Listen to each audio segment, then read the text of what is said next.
کہ جو شخص یہ چاہتا ہے اللہ میری نسلوں کے لیے رزق کے دروازے کھلے رکھ، رزق کے روحانی اور رزق کے جسمانی، اللہ میری نسلوں کے لیے دنیا کی مہنگائیاں، حالات، کرائسس، ناکامیاں، اور پتہ نہیں آگے مہنگائیوں کی صورتحال کیا ہوگی، لیکن اللہ مجھ سے اور میری نسلوں سے رزق نہ چھین، تو فرمایا اس شخص کو کہے کہ سورۃ فاتحہ پڑھ، اور سورۃ فاتحہ کو ایک بار پڑھ، اور جب پہنچ ایاک نعبد و ایاک نستعین، اس کو 40 منٹ ایسے وجدان، ایسے درد، ایسی کیفیت کہ کوئی دنیا کا کوئی فرد مجھے یاد نہ رہے سوائے اس کی ذات کریمی کے، اور اس کو دوہرا دوہرا دوہرا دوہرا، اس کو دوہرا، اور کہا کہ میں نے وہ پڑھنا شروع کر دیا، پڑھنا شروع کر دیا۔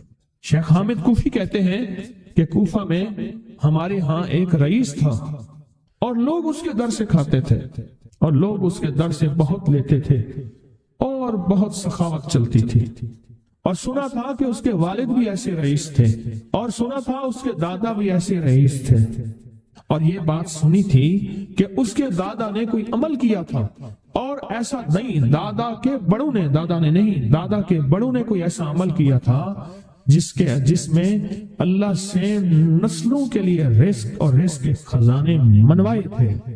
کتنے لوگ ایسے ہیں، مال دولت چیزیں ایسے حالات اور گردش میں آئے کہ ناموری سے گمنامی میں چلے گئے۔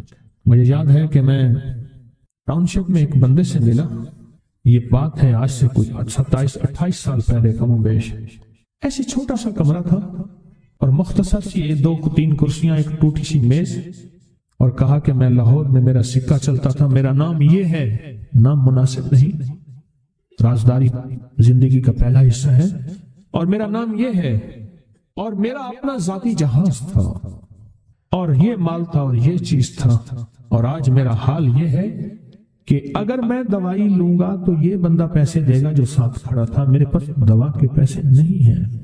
مجھ سے ہمارے مخلص ہیں، وہ کہنے لگے کہ میرے والد جن کے پاس جاب کرتے تھے ان کا بہت بڑا کاروبار تھا، انہوں نے اس دور میں 14,000 کی گاڑی لی تھی نئی، اور پھر 16,000 کی گاڑی لی، نئی گاڑی، کتنے کی؟ 16,000 کی گاڑی لی، 100 کا نوٹ بانٹتے تھے، صبح سے شام تک، شام سے صبح تک لوگ لین لگا کے لیتے تھے، اور جس دور میں 250 روپے کے 5 مرلے جگہ ملتی تھی، 250 فٹ جگہ ملتی تھی، نہ 125 فٹ، 125 جگہ ملتی، 5 مرلے 250 روپے کی، اور وہ بیچتے تھے۔ اور پھر ایک وقت ایسا آیا ہر چیز ختم ہو گئی۔ میرے پاس ایک ڈرائیور تھا، وہ کہنے لگا کہ میرے مالک ہیں جن کے پاس پہلے میں کام کرتا تھا، ان کے حالات آ گئے تو میں نے آپ کے پاس آپ کے ڈرائیوری کی، اگر رمضان میں کوئی بچا ہوا لنگر ہو وہ انہیں بلا لوں، آپ دے دیں گے؟ تو ہم رمضان میں مجمع آتا تو کوشش کی جاتی ہے کہ ان کو کھانا تازہ کھلایا جائے، تو میں نے کہا ٹھیک ہے، کہا کہ کچھ پیسے بھی ہو جائیں۔ میں کون ہے؟ کہا کہ فلاں لاہور کا، نہیں جانتے آپ؟ ہاں جانتا ہوں، اتنی بڑی سوسائٹی ہے، بڑی مالداروں کی۔ کہا یہ 28 مربع جگہ انہی کی تھی، اور آج سے 40 سال پہلے انہوں نے یہ جگہ بیچی تھی، اور اتنے کروڑوں میں اتنے میں بیچی تھی، اب وہ ایک چھوٹے سے مکان میں رہتے ہیں، سب کچھ ختم ہو گیا ہے، سب کچھ ختم ہو گیا ہے، اور ان کے گھر کھانا نہیں ہوتا، اور آپ اگر کھانا دیں گے تو ان کے گھر میں 2-3 وقت اچھا گزر جائے گا۔ میں اپنی نسلوں کے لیے تمنگری منوا لے، اپنی نسلوں کے لیے رزق منوا لے، اپنی نسلوں کے لیے وسعت منوا لے۔ تو کہے کہ مال بہت ہے اور نسلوں کے کام آئے گا، مال رکھنا جائز ہے، حلال جائز ہے، لیکن یہ شرط نہیں ہے کہ وہ رہے گا یا نہیں رہے گا۔ یہ میری ساتھ چوک ہے، یہاں کرتبہ چوک، یہاں 2 پلازے مجھے بندے نے بتائے، اب اس کے نہیں ہیں، کہا یہ اور یہ اس بندے کا ہے، فلاں نام کے بندے کا، اور اس کا آج کچھ نہیں رہا۔ اب وہ جس کسائی سے گلبرگ میں ہے، یہاں لاہور میں، جس سے بہت منو گوشت آتا تھا اور بڑے بڑے رئیس دعوتیں پکتی تھی، چپ کر کے جاتا ہے اور وہ کچھ پیسے اس کی مٹھی میں ڈال دیتے ہیں اور وہ اس سے زندگی کا گزر بسر ہوتا ہے۔ میں یہاں لاہور میں فیروز پور روڈ پہ ایک جگہ گیا تو انہوں نے وہ جگہ پہ کھڑے ہو کے دکھایا، وہ سامنے جو بنگلہ ہے، میں نے کہا وہ تو محل ہے، کہہ رہے یہ اس بندے کا ہے، اب ایک کمرہ اس کو ہم نے دیا ہوا ہے، اور وہ بنگلہ، وہ محل، وہاں وہ کھڑکی اس طرف کی بند رکھتا ہے کہ میری نظر اس پہ نہ پڑے، وہ سب کچھ اس سے چھن گیا ہے۔ سنیں، یاد رکھیں، جو اللہ کے خزانوں سے ملتا ہے وہ تیری جیب سے جا نہیں سکتا، وہ دنیا کی جیبوں اور مالوں سے جو ملتا ہے وہ تیری جیب میں رہ نہیں سکتا۔ یہ جو عمل ہے نا، نسلوں کے لیے رزق منوانا، برکت منوانا، نسلوں کے لیے رزق منوانا، نسلوں کے لیے برکت منوانا، یہ جو عمل ہے، بس اب میں نے آپ کو عرض کیا نا کہ آپ پوچھیں کتنا دن کریں گے، میں نے کہا دل خود بولے گا، من خود بولے گا، اندر خود بولے گا۔ یعنی آپ کو کچھ واقعات سنائے ہیں، بڑی بڑی ہستیوں کے واقعات، یہ اس میں سعودی عرب مکہ مکرمہ میں ایک جگہ ہے، اس کا نام خالدیہ ہے سوسائٹی، میں وہاں ایک عرب سے ملا، شیخ ابو ترکی اسے کہتے تھے، تو اردو عربی تو مجھے آتی نہیں، بس تھوڑی بہت ایسے شدھ بدھ ہے، تو وہ تھوڑی ہی دیر میں کہتے تھے، ایسے اٹھتے تھے نا، کہتے تھے اللہم ایاک نعبد و ایاک نستعین۔ میری ان سے چند ملاقاتیں ہیں، بوڑھے تھے، بابے تھے، کہ ان کے بڑے آئے تھے، اصل میں خلافت عثمانیہ تھی تو ان کے بڑے ترکیہ سے آئے تھے، تو پھر مکے میں رہتے تو وہیں کے ہو گئے۔ ان کا جو خادم تھا وہ اردو بولنے والا تھا اور انڈیا کا تھا، اس سے میرا تعلق تھا، تو میں نے اس سے پوچھا، میں نے کہا تیرا جو ہے یہ بابا یہ کیوں پڑھتا ہے؟ یہ پتہ نہیں، میں سے پوچھ کیوں پڑھتا ہے؟ اس نے کہا جلالی بابا ہے تو کہے گا مجھ سے، میں نے کہا میرا کہے، اچھا وہ میرے اشارے دیکھ رہا تھا، تو اس نے عربی سے پوچھا کیا کہتا ہے؟ اس نے ڈرتے ڈرتے کہا کہ جی آپ یہ کیوں پڑھتے ہیں؟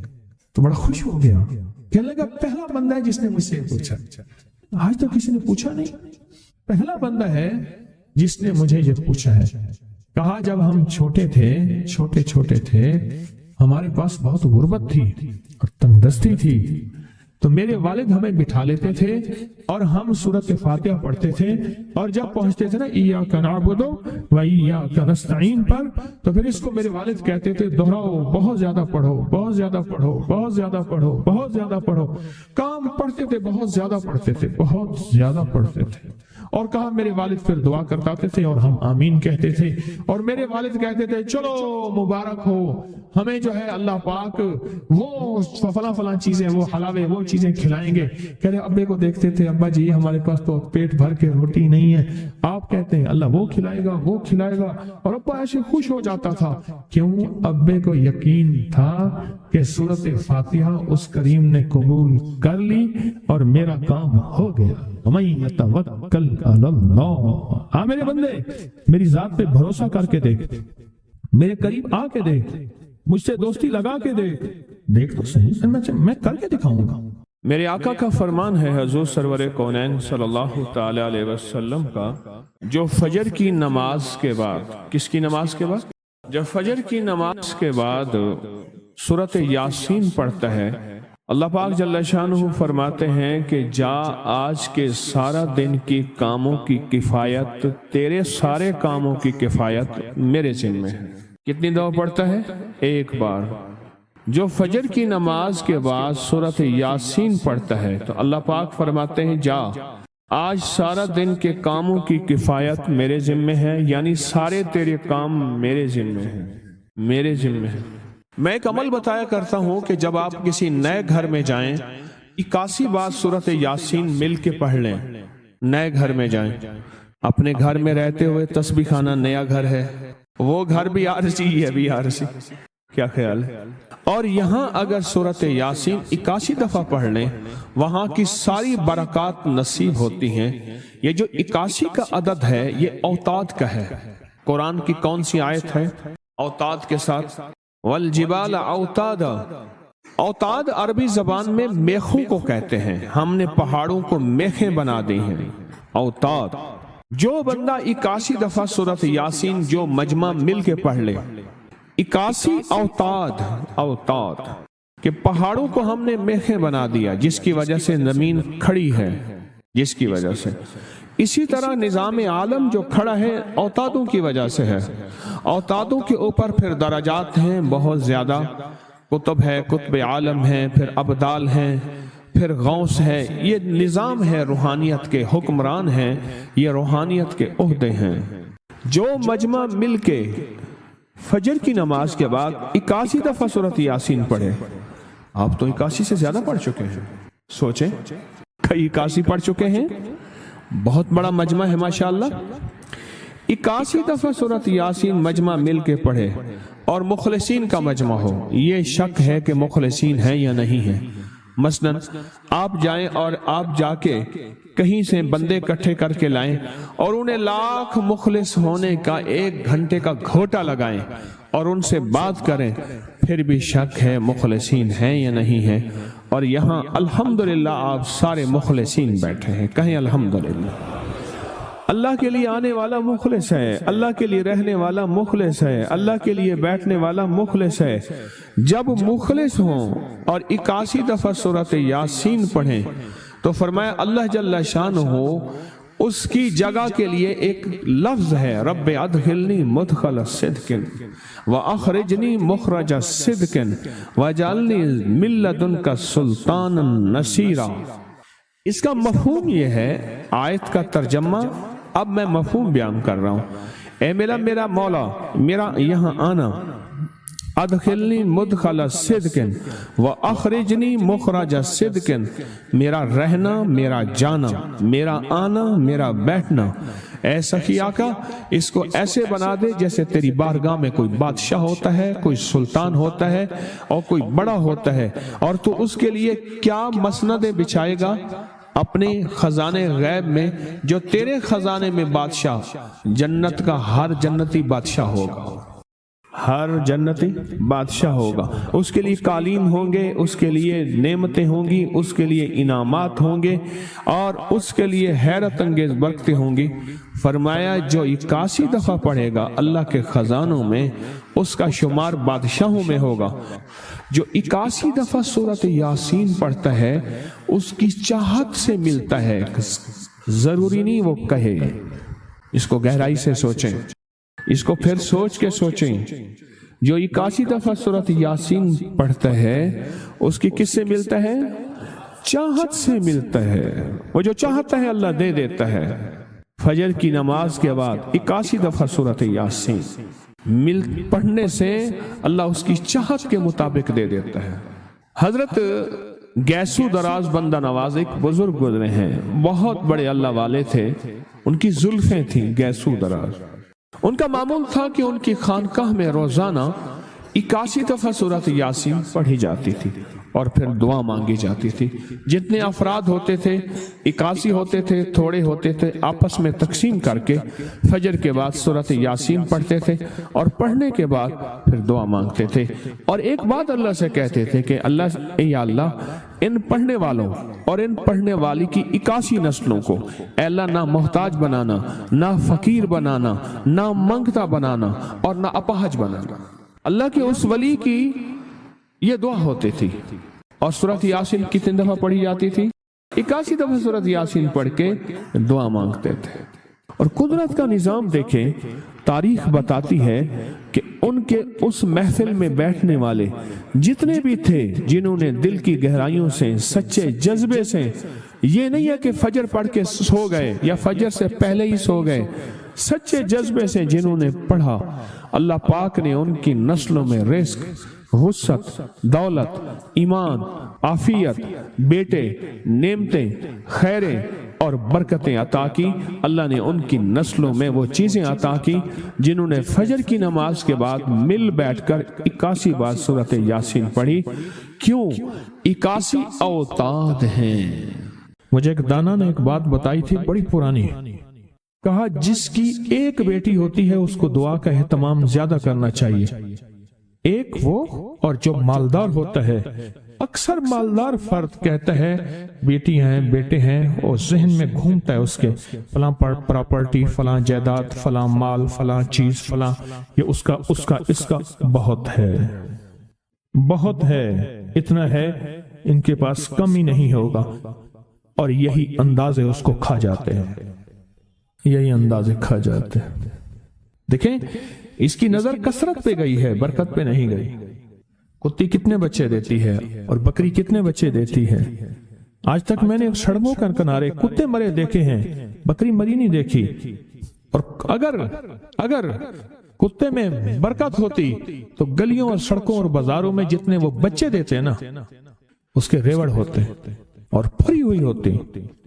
آپ پہاڑی علاقوں میں جائیں، میرا بارہا سفر ہوتا ہے، بعض اوقات گاڑی ایک طرف کرنی پڑتی ہے، بکریوں کے ریوڑ آتے ہیں۔ جب سردی اوپر پڑتی ہے وہ نیچے اترتے ہیں، جب نیچے گرمی پڑتی ہے پھر اوپر چڑھتے ہیں۔ ان چرواہوں کی زندگی یہی ہے، کتوں کے ریوڑ نہیں دیکھے۔ کتے میں کثرت ہے، بکری میں برکت ہے۔ مالدار باپ، مالدار بھائی، مالدار ماں، اس کی نظر مال پہ جاتی ہے، چیزوں پہ جاتی ہے۔ آنے والا وقت مشکل آلا، مہنگائی بڑھ رہی، حالات بڑھ رہے، چلو اس کے لیے فلاں جائیداد ہوگی، اس کا کرایہ آتا رہے گا، اس کے لیے فلاں زمین ہوگی، اس کے لیے فلاں نظام ہوگا، اس کے لیے فلاں فیکٹری ہوگی، اس کے لیے فلاں مل ہوگا۔ ایک وقت آتا ہے وہ کثرت ساری چھن جاتی ہے، اور اگر کوئی برکت کا ذرہ ہے تو وہی باقی رہتا ہے۔ میرے ساتھ نا حج پہ ایک صاحب تھے، ایک سفر میں، ایک ہی کمرے میں ہم تھے، بابا جی تھے۔ حج میں دو چیزیں ہوتی ہیں، یا بندے کو کوئی اعمال تسبیحات کا ذوق لگ جائے، ورنہ بالکل فارغ ہوتا ہے بندہ، بالکل وقت ہی وقت ہوتا ہے۔ تو مجھے کہنے لگے کہ میں نے اپنی زندگی میں اونچی نیچی راہیں بہت دیکھی، مال ضائع کیا، رنگینیوں پہ، باپ کی بہت جائیداد تھی، فلاں علاقے میں، فلاں علاقے میں، فلاں علاقے میں بہت زیادہ مال تھا، بہت زیادہ تھا۔ سارا میں نے ایسے نا ہاتھ کرتے تھے، ایسے پھونک مارتے تھے، کہہ رہے میں نے سارا پھونک دیا۔ یہ مجھے اپنی خاص پنجابی میں وہ بتا رہے تھے، پھونک دیا، سب کچھ ختم کر دیا۔ کہ لگا جب کچھ نہ رہا پھر میں نے لوگوں سے لینا شروع کر دیا، مال لینا، ادھار لینا شروع کر دیا۔ پھر ایک وقت آیا لوگوں نے بھی دینا بند کر دیا، اور اب لینے والے میرے پیچھے پڑ گئے کہ وہ تو نے جو قرضہ لیا تھا وہ دے کہاں گیا؟ تو کہا کہ پھر ایک اور شادی کر لی۔ شادی کے علاوہ اور کئی شادیاں تھیں جن کی ساتھ شادیاں نہیں تھیں لیکن تھیں، پھر ایک شادی کر لی۔ بیوی سارا کچھ دیکھتی رہی، دانا، زیرک، سمجھدار، نیک بیوی تھی، دیکھتی رہی سارا کچھ۔ ایک دفعہ میرے حالات دیکھے تو مجھ سے کہنے لگے کتنے چلے ہو؟ کہنے لگا میں کراچی چلے تھے، آندھا پہ ہاں۔ پھر ہاتھ پکڑ لیا تو خودکشی کرنے جا رہا ہے سمندر میں، ایسے ہاں۔ کہنے لگا میرے ابے نے مجھے ایک جائیداد دی تھی تھوڑی سی، اور ابے نے کہا تھا بیٹی یہ حصہ ہے تھوڑا سا پر ہے بڑا برکت والا، اس کی چابی پکڑ کے دے دی، یہ بیچ کے آپ اپنا گزارا کریں۔ بیچ کے نا، کیونکہ دانا جو ماں ہے اور دانا بیوی ہے وہ آنکھیں پڑھ لیتی ہے، جذبے پڑھ لیتی ہے، کیفیت پڑھ لیتی ہے، اٹھے قدم پڑھ لیتی ہے، وہ پڑھ لیتی ہے کہ ہے اس وقت یہ کس پانی میں ہے اور اس کا تھرمامیٹر کیا ہے، وہ اس کے پاس تھرمامیٹر ہوتا ہے۔ کہنے لگے میں نے وہ چابی لی اور وہ چابی لے کے گیا، دیکھا، میں دیکھا تو ایک بندہ آ گیا، کہنے لگا باؤ جی یہ تو آج تک بند پڑا تھا، آپ کون ہیں؟ کہہ رہے میرا ہے، بیچو گے؟ قدرت کا نظام ہے، وہاں تک تھا محلہ، وہاں تک مارکیٹیں داخل ہو چکی تھی۔ میں لاہور اندرون شہر کی بات بتا رہا ہوں، مارکیٹیں گھومتی گھامتی وہاں پہنچ گئی تھی، اور وہ مارکیٹوں کے درمیان ایک مکان پڑا تھا۔ تو میں نے پوچھا کہ کتنا دو گے؟ کہا میرے گمان سے زیادہ، اس نے کہا اتنا دوں گا، جس میں میرے قرضے بھی اترنے تھے اور میں نے آگے بھی بڑھنا تھا۔ پر وہ رزق حلال کا وہ چھوٹا سا مکان کہا میں نے بیچا، بس اس نے بیچنے کے بعد میرے جذبے، میری سوچیں، میری کیفیت بدل گئی۔ 7 سالہ دور چرخ تھا ساغر کا ایک جام، نکلے جو میں کدے سے دنیا بدل گئے، نکلے جو میں کدے سے دنیا بدل گئے۔ اور کہا کہ بس اس پہ میں نے جو پھر کام شروع کیا، جو مجھے رب نے برکت دی، جو مجھے رب نے نوازا، اور مجھے رب نے جو عطا کیا، اتنا اتنا اتنا۔ آج بھی زندہ ہے وہ بابا جی، آج بھی زندہ ہے۔ او ماشاءاللہ، رب نے بہت عطا کیا۔ یہ حلال تھا، اور اس میں برکت تھی، کثرت نہیں تھی، اور کثرت ختم ہو گئی تھی، برکت نے اپنا رنگ دکھایا اور برکت باقی رہ گئی۔ اگر ہم چاہتے ہیں کہ اپنے بخت اور نصیب اور پیشانی میں کچھ بھروا دیں، مقدر، بخت، نصیب، عزت، دولت، رزق، روحانیت، تو کچھ وقت دعاؤں کو دیں، کچھ وقت دعاؤں کو دیں۔ محمود غزنوی سے کسی نے پوچھا، بادشاہ بھی ہے، 1000 سال پہلے 1974 میں کابل میں زلزلہ آیا، اس کی قبر پھٹی، 1000 سال کے بعد محمود غزنوی ویسے کہ ویسے تھا، اس کا کفن بھی میلا نہیں ہوا تھا کہ بلیا اسی مرنا نہیں، بلیا اسی مرنا نہیں، گور پہ آ کوئی اور۔ اللہ کے عاشق زندہ ہوتے ہیں۔ تو کسی نے پوچھا محمود سے، محمود غزنوی رحمت اللہ تعالی علیہ سے، بادشاہ بھی ہیں، بادشاہ بھی ہیں، اور اتنے اللہ کے ولی اور اتنے نیک۔ عجب بات بتاؤں، کہا جب بھی کوئی خطا کا وقت آتا ہے اور خطا کی گھڑی آتی ہے، ایسا وقت ہے کہ جس وقت میں، غور سے سنیے گا، بڑی کام کی بات ہے، شاید یہ بات میرے منہ سے پہلی دفعہ نکل رہی ہے، میرے ہزاروں درس پڑے ہیں نیٹ پہ، میں جب بھی کوئی خطا اور گناہ کی گھڑی آتی ہے اور اس پہ مجھے قدرت ہوتی ہے، کیا ہوتی ہے؟ قدرت ہوتی ہے، میرے سامنے میرے والد کی دعا آ کے کھڑی ہو جاتی ہے، میرے سامنے میرے والد کی دعا آ کے سے کھڑی ہو جاتی ہے، اور اس گناہ اور میرے درمیان میں وہ دعا ایک دم دیوار بن جاتی ہے، اور اللہ پاک مجھے عافیت اور عفت کہتے ہیں پاک دامنی کو، اللہ مجھے عافیت اور عفت عطا فرماتا ہے۔ دعا نسلوں میں جاتی ہے، اگر نسلوں میں نہ جاتی تو آپ کو کوئی بندہ آج تک یہ کہتا نہ ملتا، اس بندے کے پیچھے کوئی دعا ہے، اس خاندان کے ساتھ کوئی دعا ہے، اسے کسی کی دعا ہے، اور آپ کو یہ بندہ کہتا نہ ملتا، بس وہ دعائیں تھیں جو اس سے چلی گئیں۔